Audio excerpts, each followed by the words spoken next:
Good evening दोस्तों। My self is Chandan Yadav. जैसा कि आज हम लोग स्टडी करेंगे हाइपोथैलेमस। हाइपोथैलेमस के बारे में देखें तो इसे हम लोग कहते हैं master of master gland. Master of master gland किस लिए कहते हैं? क्योंकि हमारे हाइपोथैलेमस से कुछ हार्मोन निकलते हैं जो हमारे पिट्यूटरी ग्लैंड के फंक्शन को रेगुलेट करते हैं। इसीलिए इसे हम लोग कहते हैं मास्टर ऑफ मास्टर्स ग्लैंड, जो अभी हम लोग बना के उसको डिटेल से दिखाएंगे। हाइपोथैलेमस किसे कहते हैं? हाइपोथैलेमस जो होता है डाईएंसिफेलान के बेसल पार्ट को हम कहते हैं। मतलब डाईएंसिफेलान किसका पार्ट है? तो डाईएंसिफेलान हमारे फोर ब्रेन का पार्ट है। तो इसके बारे में हम लोग देखें तो जो हाइपोथैलेमस है इसका जो बेसल पार्ट है, डाईएंसिफेलान के बेसल पार्ट को हम लोग कहते हैं हाइपोथैलेमस। देखो, hypothalamus is the basal part of diencephalon, और डाईएंसिफेलान किसका पार्ट है? फॉर ब्रेन का। चलो हम आपको पहले ब्रेन को डिवाइड करके दिखा देते हैं जिससे आपको समझने में आसानी हो। तो जैसे हम कहें कि ब्रेन को हम लोग तीन पार्ट में डिवाइड कर लेते हैं। तीन पार्ट को देखा जाए तो जैसे ये हमारा हो गया, एक मैं इमेज आपको बना के दिखाना चाहता हूँ।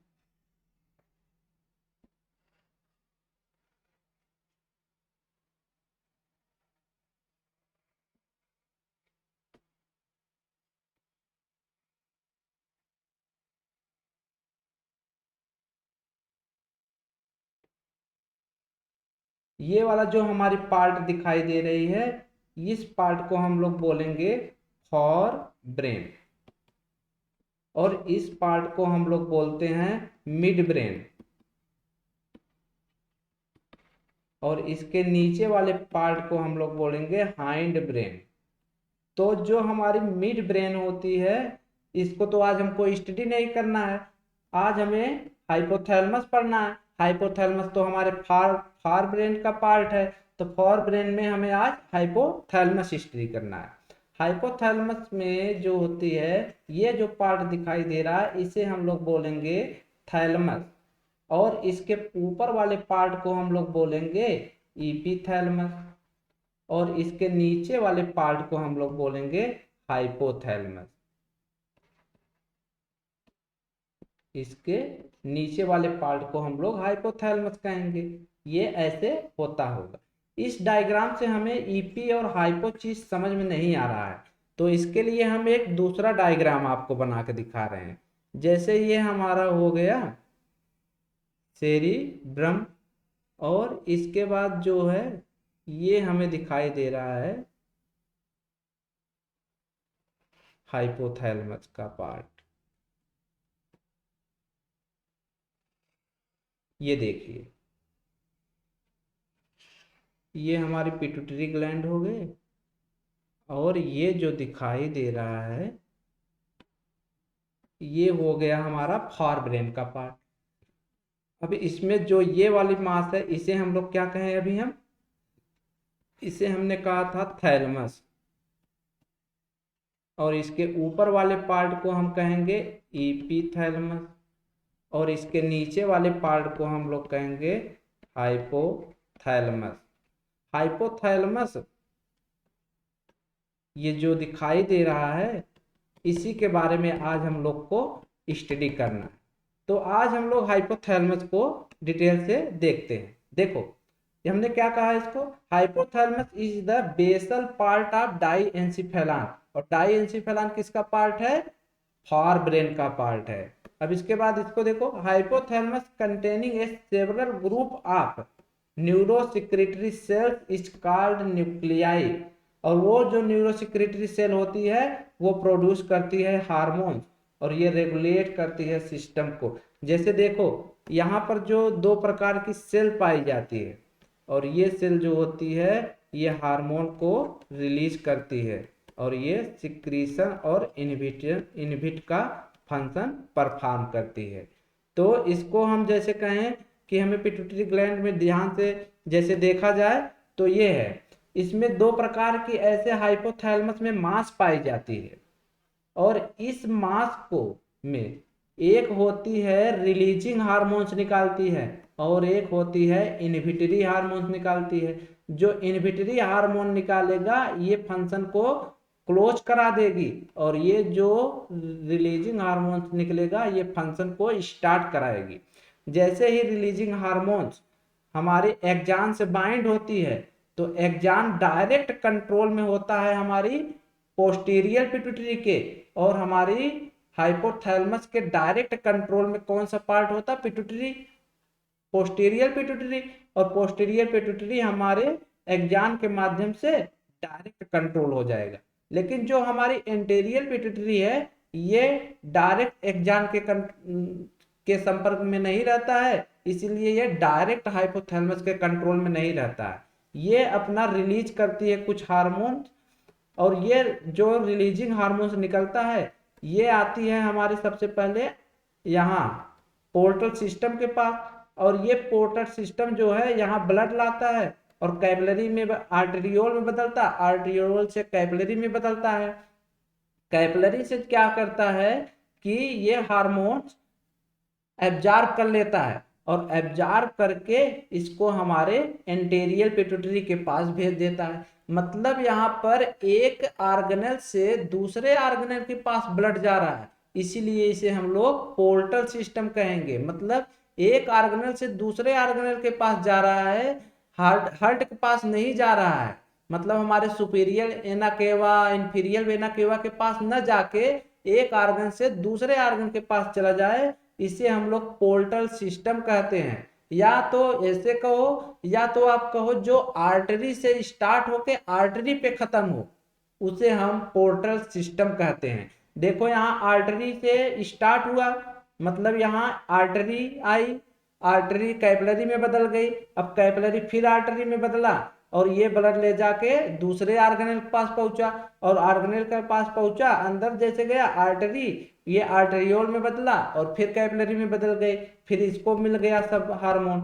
अब ये जो हार्मोन था ये तो पिट्यूटरी हमारे एंटेरियर पिट्यूटरी के पास पहुंच गई।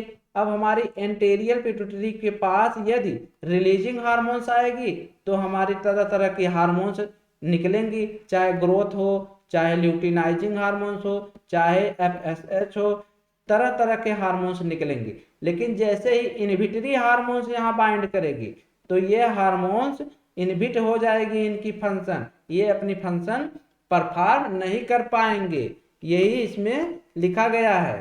ठीक है, देखो इसमें न्यूरोसेक्रेटरी सेल्स और उस जो मास है इसको जो मैंने बना के दिखाया था अभी आपको, इस दोनों मास को ये जो है ये कलर दो कलर में मैं कर दे रहा हूँ, इस वाले मास को ही न्यूक्लियाई कहते हैं, एक रेड से, और ये देखो ये दोनों सेल जो रिलीज करती है ये न्यूक्लियाई, इसी को हम लोग बोलते हैं। ठीक है दोस्तों, इसके बाद इसमें लिखा है कि hormone, these hormone regulate the synthesis and secretion of pituitary hormone.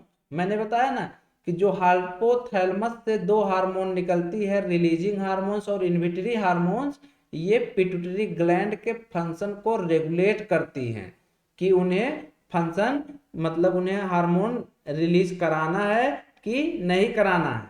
देखो ये रियल ब्रेन की स्ट्रक्चर तो ये है, लेकिन इसको समझा पाना बहुत टिपिकल होता है, इसीलिए मैंने उस स्ट्रक्चर को बना के आपको अभी दिखाया। For brain, mid brain, hind brain, मैंने तीनों को पार्टिसिपेट करके दिखाया। लेकिन इस स्ट्रक्चर में आप डिवाइड नहीं कर सकते हैं कि कौन सा फॉर ब्रेन है, कौन सा मिड ब्रेन है, कौन सा हाइंड ब्रेन है, इसीलिए इस पे पढ़ाना टिपिकल होता है। मैंने इसको भी आपको समझा दिया। देखो इसमें न्यूरोसेक्रेटरी सेल टू टाइप्स के होते हैं, कौन कौन से? एक रिलीजिंग होती है और एक इनहिबिटरी होती है। जो रिलीजिंग हार्मोन्स होता है ये जिस सेल से बाइंड होगा, यदि ग्रोथ हार्मोन सिक्रीट करने वाले सेल से बाइंड होगा तो ग्रोथ हार्मोन रिलीज करवाएगा, तो इसको GH RH लिख देंगे यहाँ। यदि ल्यूटिनाइजिंग हार्मोन सिक्रीट कराने वाले सेल से बाइंड होगा तो LH RH लिख देंगे इसे, मतलब ल्यूटिनाइजिंग हार्मोन रिलीजिंग। तो ये जो सिस्टम है, जैसे देखो और फोलिक स्टिमुलेटिंग हार्मोन्स को रिलीज कराना होगा, तो इसके लास्ट में हम RH लिख देंगे। तो ये मतलब रिलीज करवाएगा, मतलब सेल से सिक्रीट करवाएगा। लेकिन जैसे ही इनहिबिटरी हार्मोन्स बाइंड होगा तो यहाँ GH-IH हम लिख देंगे, मतलब ग्रोथ हार्मोन इनहिबिटरी। ये देखो, जैसे हम इसके लास्ट में LH-IH ऐसे हम इसको लिख देंगे। तो जैसे ये दो प्रकार की जो न्यूक्लियाई सेल मैंने आपको बताया, वो सेल दो प्रकार की हार्मोन निकालती है, एक रिलीजिंग हार्मोन्स होती है और एक इनहिबिटरी हार्मोन्स होती है, और ये ऐसे अपना फंक्शन परफॉर्म करती है। अब देखो इसमें क्या लिखा है, these hormones reach the anterior pituitary, मतलब ये हार्मोन हमारे एंटेरियर पिट्यूटरी के पास पहुंचता है। और वो किसके थ्रू पहुंचता है, मैंने आपसे बताया था कि पोर्टल सर्कुलेटरी सिस्टम के माध्यम से। और पोर्टल सिस्टम किसे कहते हैं, जो आर्टरी से स्टार्ट होके आर्टरी पे खत्म हो जाए, मतलब जिस एक ऑर्गेनेल का ब्लड दूसरे ऑर्गेनेल के पास पहुंच जाए, except vena cava, anterior vena cava या इंफीरियर वेना केवा के पास न पहुंचे, मतलब दूसरे ऑर्गेनेल के पास पहुंच जाए, तो उसे हम लोग पोर्टल सिस्टम कहते हैं। जैसे हम, और जिस ऑर्गेनेल में वो प्रोसेस होगा उसी के नाम पे हम उसको रख देंगे, कि जैसे renal portal system, hepatic portal system ऐसे होता है। तो देखो ये रेगुलेट करता है फंक्शन, जैसे पोर्टल सिस्टम के द्वारा हमारे पोस्टीरियर एंटेरियर पिट्यूटरी के पास पहुंचेगा और उनके फंक्शन को रेगुलेट करेगा। जबकि पोस्टीरियर पिट्यूटरी जो होता है वो डायरेक्ट न्यूरल रेगुलेशन होता है, हमारे हाइपोथैलेमस से डायरेक्ट कंट्रोल होता है, वहां एक्जान के माध्यम से कंट्रोल होता है। ठीक है दोस्तों, इसके बाद हम लोग देखेंगे, जैसे एनसीईआरटी, बहुत लोग कहते हैं कि नहीं हमको एनसीईआरटी से बताइए, जो कुछ बताते हैं वो एनसीईआरटी ही रहती है। देखिए इसमें हाइपोथैलेमस लिखा है, अब मैंने बना के आपको दिखाया था, hypothalamus is the basal part of diencephalon. मैंने आपको बताया था ब्रेन के, फॉर ब्रेन के पार्ट है डाइएंसिफेलान। और regulate the wide spectrum body function, हमारे बॉडी के बहुत ज्यादा फंक्शन को कंट्रोल करता है, चाहे हंगर हो, थर्स्ट हो, चाहे हमारी भूख लगे, नींद आए, प्यास लगे, या तो हमारी बायोलॉजिकल क्लॉक को मेंटेन करता है, इसके साथ साथ सेक्सुअल बिहेवियर को भी मेंटेन करता है। इसका तो बात छोड़िए कि ये दूसरे ऑर्गन के भी फंक्शन को मेंटेन करता है, जैसे हाइपोथैलेमस के हार्मोन्स पिट्यूटरी ग्लैंड पे इफेक्ट दिखाते हैं और उनके फंक्शन को रेगुलेट करते हैं। तो ये इनका बहुत महत्व है हमारे बॉडी में। Several group of neurosecretory cells is called nuclei. मैंने आपको न्यूक्लियाई भी बना के दिखाया कि दो प्रकार की होती है, रिलीजिंग हार्मोन्स और इनहिबिटरी हार्मोन्स निकालती है, प्रोड्यूस करती है। अब देखो, these hormones regulate the synthesis of secretion in pituitary hormone. और ये जो हार्मोन दोनों निकलते हैं, रिलीजिंग और इनहिबिटरी, ये पिट्यूटरी ग्लैंड को रेगुलेट करते हैं।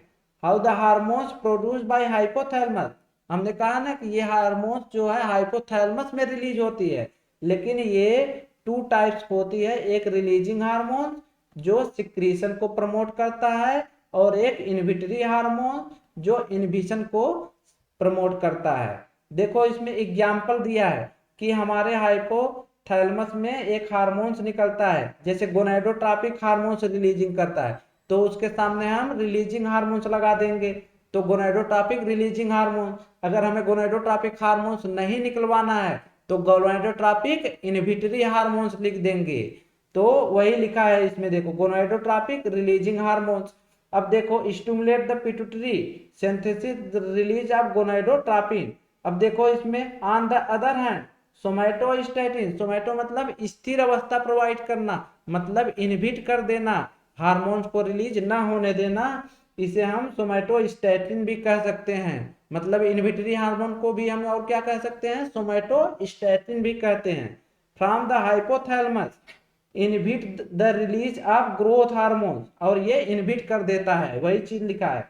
From the for the pituitary these hormones originate the hypothalamus. हाँ, मैंने आपको बताया कि हाइपोथैलेमस में हार्मोन का ओरिजिन होता है, लेकिन एंटीरियर पिट्यूटरी में पोर्टल सिस्टम के द्वारा जाता है, और पोस्टीरियर पिट्यूटरी में न्यूरॉन एक्जान के माध्यम से जाता है, वही चीज लिखा है। देखो, neurons the pass through out axon, axon के माध्यम से release from the nerve ending, मतलब ये जाके डायरेक्ट, ये बीच में नहीं ब्रेक होता है, डायरेक्ट पोस्टीरियर पिट्यूटरी के पास रिलीज करता है। These hormones reach the pituitary gland and through out the portal circulatory system, और पोर्टल सर्कुलेटरी सिस्टम द्वारा कौन से हार्मोन्स पहुंचता है, हमारे एंटीरियर पिट्यूटरी के पास पहुंचता है।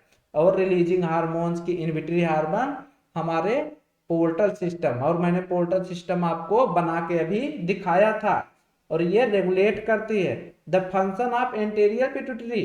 देखो बहुत अच्छा बात है, anterior pituitary and the posterior pituitary under the direct neural regulation, मतलब हमारे हाइपोथैलेमस के डायरेक्ट रेगुलेशन में होता है। ठीक है दोस्तों, तो अब हम लोग मिलते हैं अगले क्लास में और अगले टॉपिक के साथ। तब तक के लिए आप लोग को धन्यवाद।